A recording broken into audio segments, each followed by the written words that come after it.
नमस्कार विद्यार्थियों, कक्षा 10 की हिंदी पुस्तक पद्य खंड का पहला लेसन सूरदास, जिसका हमने कवि परिचय हमने पढ़ लिया, पाठ परिचय हमने पढ़ा।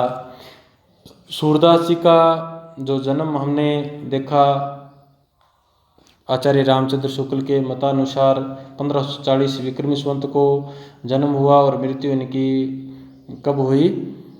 1620 को।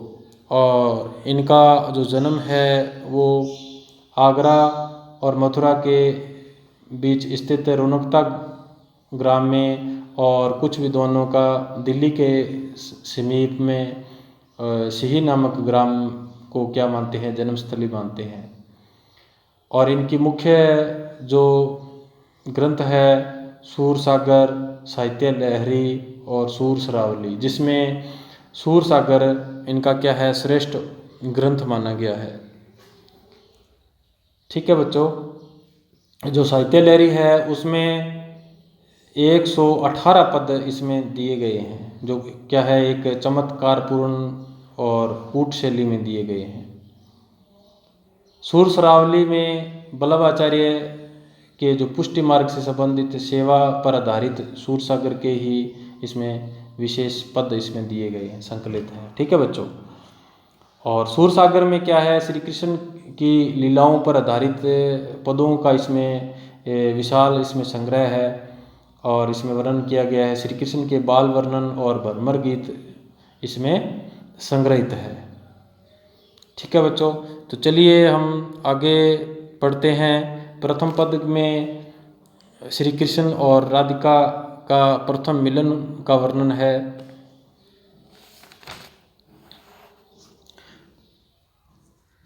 चलिए इसकी व्याख्या शुरू करते हैं प्रथम पद की।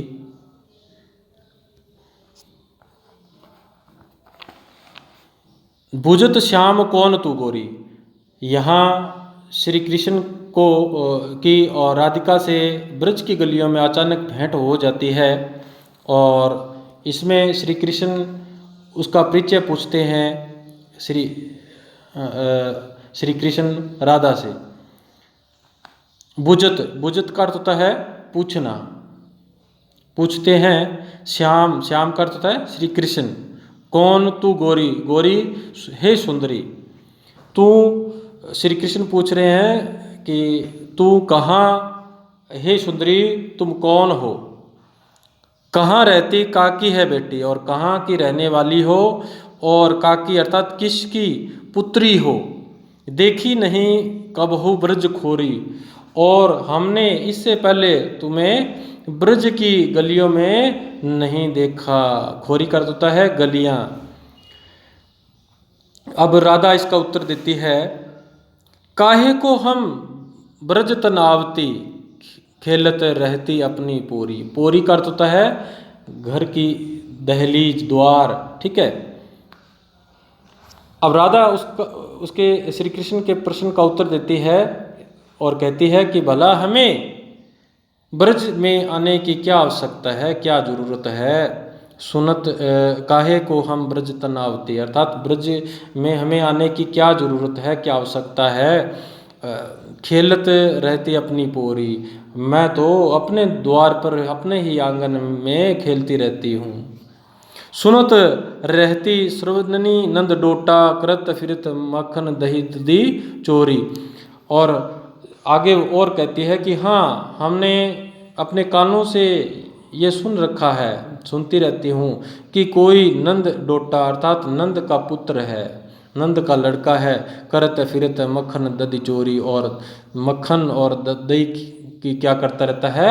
चोरी करता फिरता है। ठीक है। आगे करता फिरता है। आगे पढ़ते हैं प्रश्न। श्री कृष्ण फिर कहते हैं, तुमरो कहाँ चोरी हम ले है। श्री कृष्ण कहते हैं कि हमने तुम्हारा क्या चुरा लिया है। ठीक है। तुमरो अर्थात तुम्हारा हमने क्या चुरा लिया है। खेलन चलो संग मिली जोरी, जोरी अर्थात साथ में। ठीक है।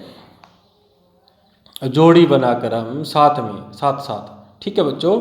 तो अब वो आगे कहते हैं कि हमने तुम्हारा क्या चुरा लिया है, आओ हमारे साथ खेलने के लिए चलते हैं। सूरदास प्रभु रसिक शिरोमणि, बातनी बुरई राधिका भूरी। और आगे कहते हैं, सूरदास जी कहते हैं कि उनके प्रभु श्री कृष्ण बड़े रसिक है, उनकी मीठी मीठी बातें बनाना उन्हें खूब आता है।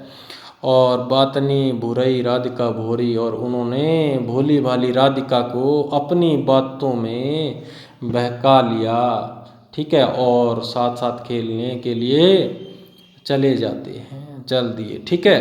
तो ये इसका प्रथम पद है। और इनकी रसिक शिरोमणि किसको बताया गया है यहाँ, प्रश्न एक आ सकता है, रसिक शिरोमणि किसे कहा गया है, तो श्री कृष्ण को कहा गया है, ठीक है। सूरदास जी ने रसिक शिरोमणि किसे कहा है, तो यहाँ उत्तर आएगा श्री कृष्ण को कहा है। तो ये प्रथम पद है जो श्री कृष्ण और राधिका के प्रथम मिलन का इसमें वर्णन दिया गया है। आगे पढ़ेंगे बच्चों अगली वीडियो में, ठीक है। धन्यवाद।